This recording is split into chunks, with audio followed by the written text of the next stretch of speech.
This week, a speech that explained nothing, a law that changed everything, and a reminder that the world we knew may already begun. But there is a hope in space. From Lisbon, this is Frontlines and Backrooms Brief, the stories shaping the week.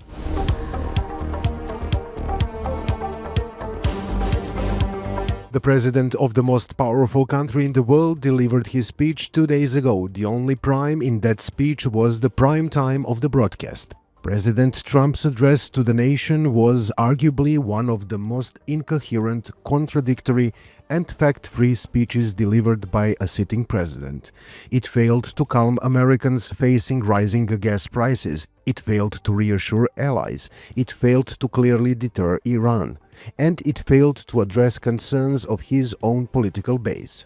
So, what did it achieve? Very little and almost nothing. President Trump was disciplined in delivering a message. Actually, that is the biggest problem. The speech was drafted, read by advisors and staff members, and approved. This was not a freestyling president at the rally. Someone was thinking that this was the perfect message to be delivered to the Americans and to the world. On the first month of the war that was avoidable. We never said regime change, but regime change has occurred because of all of their original leaders' death. They're all dead. We are systematically dismantling the regime's ability to threaten America or project power outside of their borders. That means eliminating Iran's navy, which is now absolutely destroyed, hurting their air force and their missile program at levels never seen before, and annihilating their defense industrial base. We've done all of it. Many Americans have been concerned to see the recent rise in gasoline prices here at home. This short-term increase has been entirely the result of the Iranian regime launching deranged terror attacks against commercial oil tankers in neighboring countries that have nothing to do with the conflict. They were the bully of the Middle East, but they're the bully no longer. This is a true investment in your children and your grandchildren's future. The president was sure that he was projecting power, but he looked like a man without control, someone who can't find the way out of the war. There is no regime change in Iran. There is no capitulation of Iran. There are no negotiations. Iran's military power is damaged, but not obliterated. The Strait of Hormuz is still closed. It will not be opened even if the ceasefire is reached. Even in that case, it will take weeks to months, with heavy insurance for shipping companies to ensure their ships will not be attacked. The price of the gas at the gas stations will not magically fall. And the head of the International Energy Agency, Fatih Birol, calls the current crisis worse than oil shocks in the 70s, COVID, and Russia's invasion on Ukraine combined. Many of us remember the two consecutive oil crises in 1970s, 1973 and 1979. At that time, in each of the crises, the world has lost about 5 million barrels per day. Both of them together 10 million barrels per day. Only as of today, we lost 11 million barrels per day. So more than two major oil shocks put together. Some of the vital arteries of the global economy, such as petrochemical, such as fertilizers, such as sulfur, such as helium, their trade is all interrupted, which would have serious consequences for the global economy. But some things could really happen, blowing up the NATO alliance and bombing Iran back to the Stone Age. Before the national address, the president on several occasions said that he is seriously considering pulling out of NATO. The last thing I needed was NATO stepping in our way, because they're a paper tiger. NATO treated us very badly, and you have to remember, because they'll be treating us badly again if we ever need them, and hopefully we're never going to need them. I don't think we will need them. I don't think they can do very much. He's getting more aggravated as time goes by, and there isn't a single ally to join the fight. And European allies obviously will not bite for this war. French President Emmanuel Macron actually called the president to stop talking every day. Je pense que des organisations, des alliances. I think that alliances like NATO are valuable because of what isn't said. That is the trust that underlies them. I think we all need stability, calm, and a return to peace. And this is not a show. We are talking of peace, of war. We are talking about the lives of men and women. We are talking about the situation of our countries, the risks that there are for our countries, and our economic situation, be it for the United States, for us Europeans, or for Asian countries. So we need to be serious. When we want to be serious, we don't say each day the opposite of what we said the day before. Perhaps we don't need to speak every day. We just need to calm things down and build lasting peace.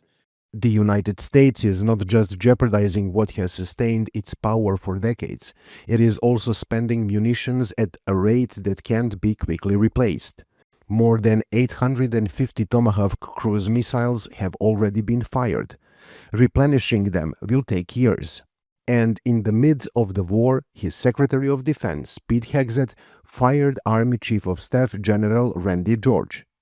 Perhaps the last barrier to his new doctrine: no international law, no rules of engagement, and no mercy for the captured enemy soldiers. Trump looks less like a commander and more like a man watching a fire he cannot control.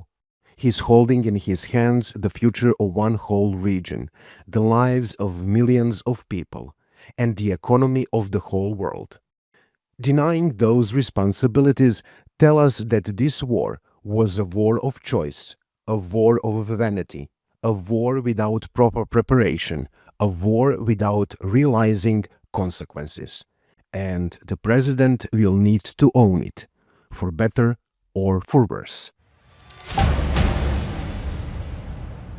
Could you imagine that in the first third of the 20th century, a minister and his supporters wore golden pins on their lapels with a hanging noose?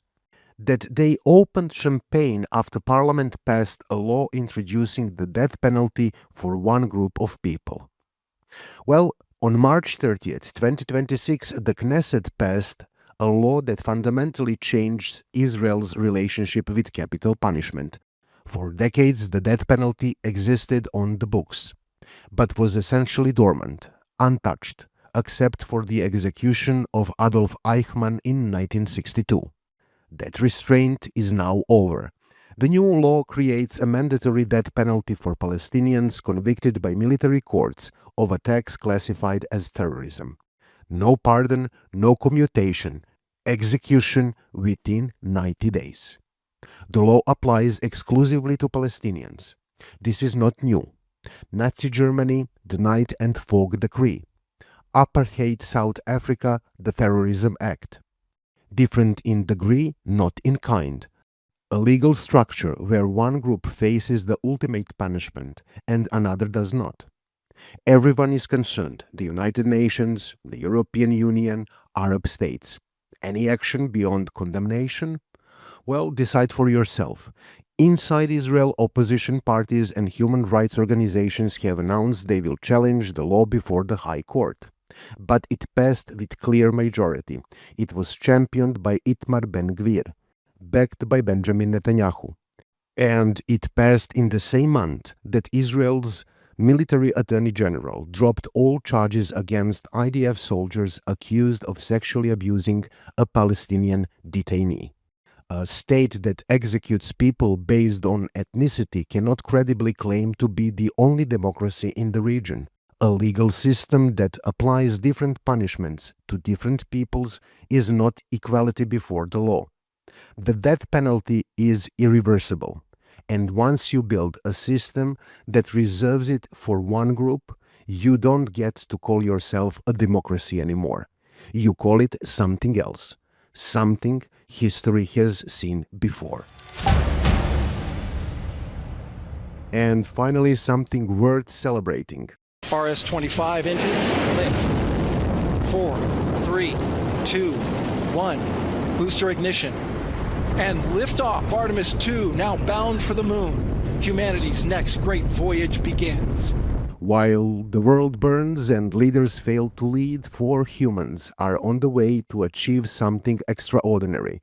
Reid Wiseman, Victor Glover, Christina Koch, and Jeremy Hansen. They are the astronauts of Artemis 2. They will be the first humans to fly around the moon in more than 50 years. The first woman, the first person of color, the first Canadian. Together, they were launched on the most powerful rocket ever built. They will test the systems that will take the next crew to the lunar surface, and they will remind us that humanity is still capable of greatness. Not through war, not through threats, through science, through courage, through the refusal to stay grounded.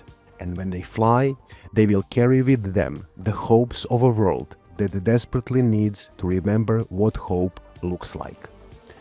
Godspeed, Artemis 2.